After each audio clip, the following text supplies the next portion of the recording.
ছাত্র জনতার অভ্যুত্থানে দেশ থেকে পালিয়েও থেমে নেই ফ্যাসিস্ট আওয়ামী রাজনীতিক ও তাদের দোসররা। ভারতে বসে দেশকে অস্থিতিশীল করতে একের পর এক অপপ্রচার করছে তারা। অন্তর্বর্তী সরকারকে অকার্যকর করতে সামাজিক যোগাযোগ মাধ্যমকে ব্যবহার করে অপতথ্য ছড়াচ্ছে তারা।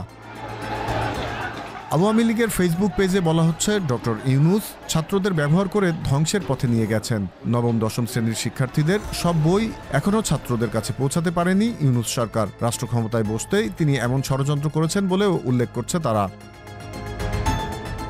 মূলত ১৬ বছরের আওয়ামী শাসনে অতিষ্ঠ হয়ে ছাত্র জনতা অভ্যুত্থানের মাধ্যমে শেখ হাসিনার পতন ঘটায়। এরপর ছাত্র জনতার অনুরোধেই ডক্টর ইউনূস প্রধান উপদেষ্টার দায়িত্ব গ্রহণ করেন। কিন্তু আওয়ামী ষড়যন্ত্রীরা এসব বিষয়কে এড়িয়ে গিয়ে অন্তর্বর্তী সরকারকে সমালোচনায় ফেলতেই এ ধরনের অপপ্রচার করছে বলে মনে করেন ছাত্র জনতা। Z news, Dhaka.